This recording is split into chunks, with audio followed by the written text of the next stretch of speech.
all public service workers, I want to take this moment and personally say thank you for your incredible service to the nation.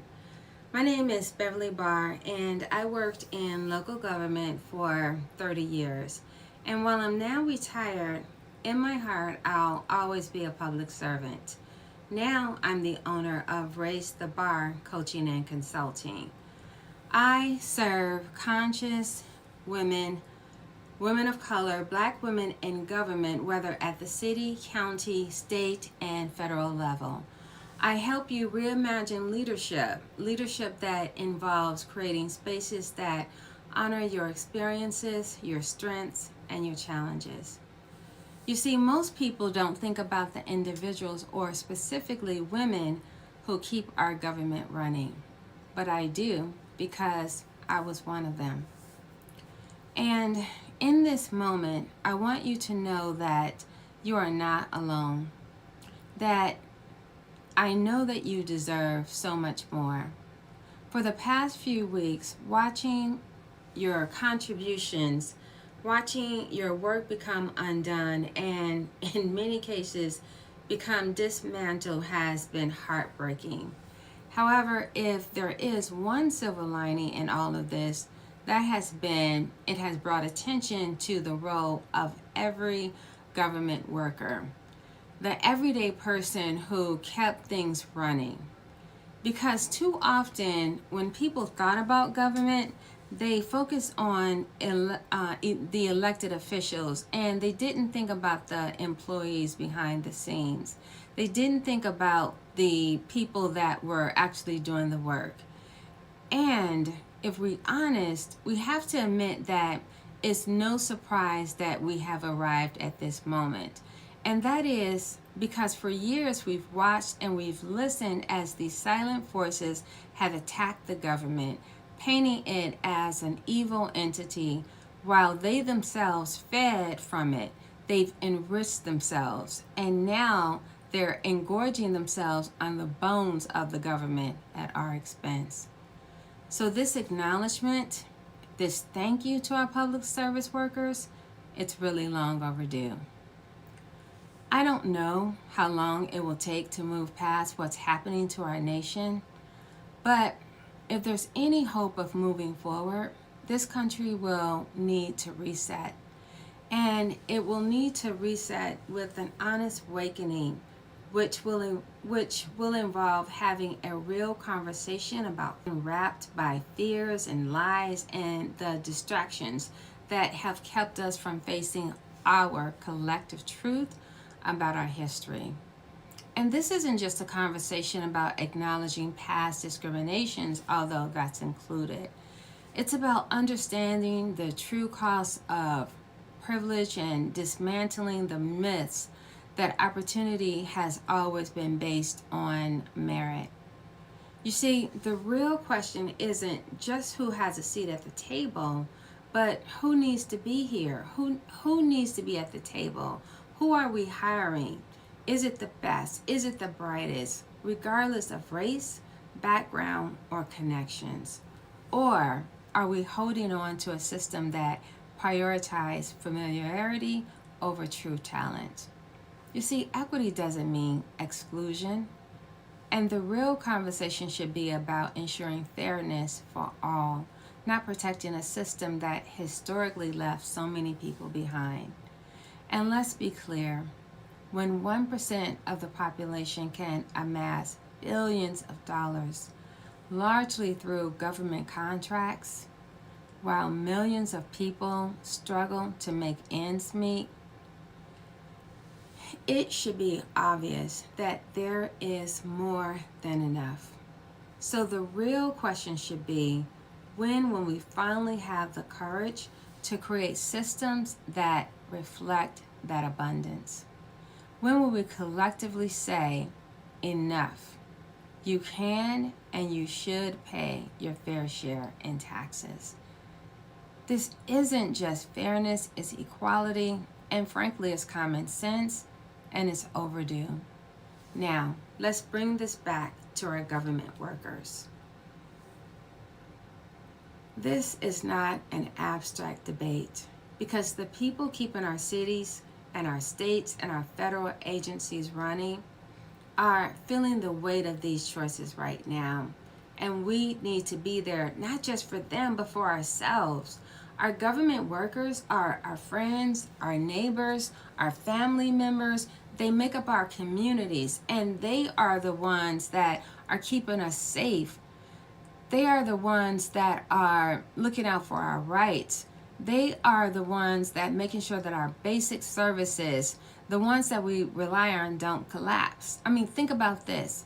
It is the public health officials that keep our communities safe during some kind of disease outbreak.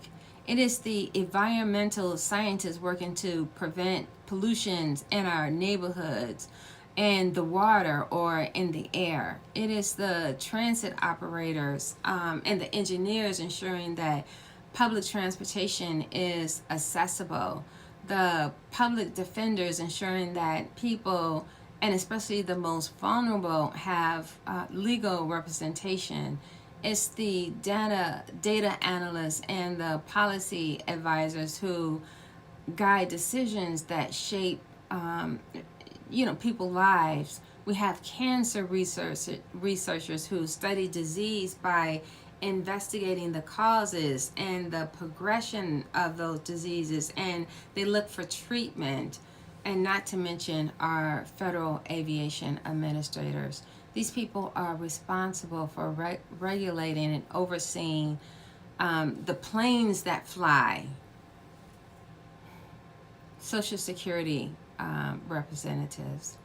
They assist people with accessing their benefits. Listen, this is just a fraction of the services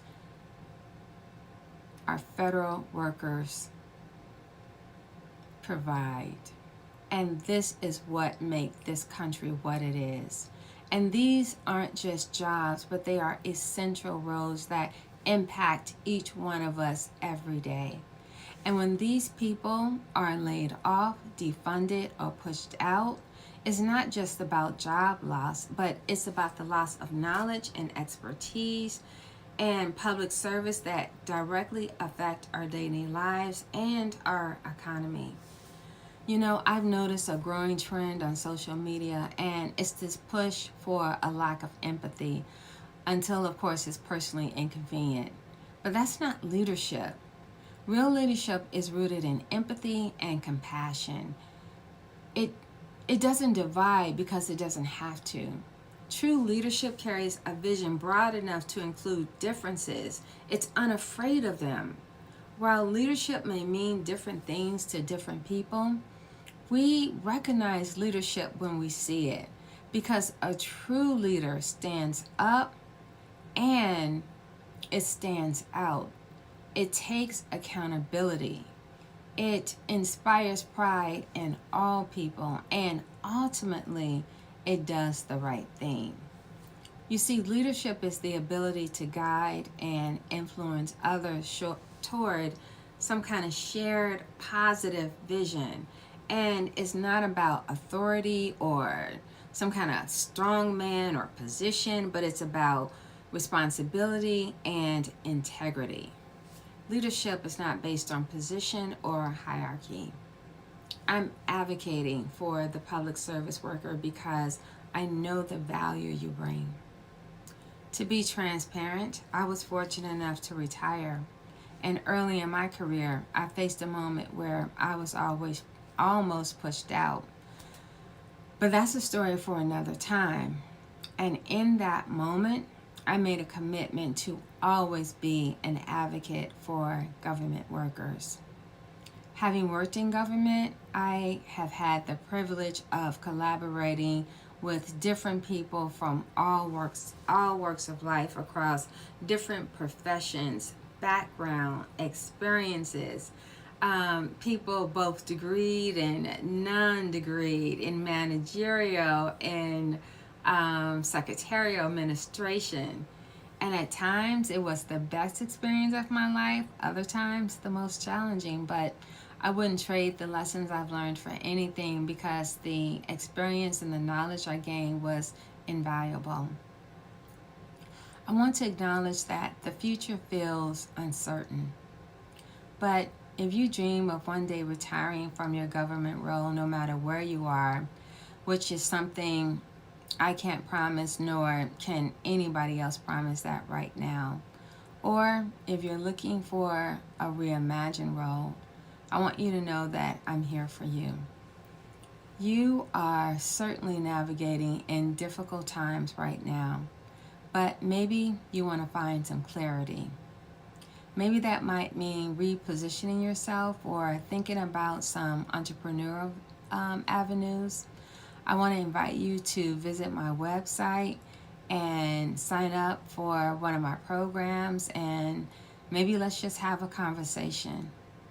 But if anything I've said here resonate with you, let's keep the conversation going. And if nothing else, leave a comment. Tell me where you see yourself in this moment or the reimagined you. So subscribe if you want to be part of this community. If you can, like the video and let's build something together. Listen, let's build this not only in the workplace, because like me, one day that place won't matter for you. And right now, maybe you might feel yourself in survival mode. I don't know where you are, but let's move you away from survival mode, but in a place where you can thrive, because you can't think when you're there. But let's think about how we can create a world for your future generations. I believe this is just the beginning of a bigger conversation and a broader conversation. And in the meantime, I want to thank you for spending this time with me, and thank you for all you do. And until next time, take care.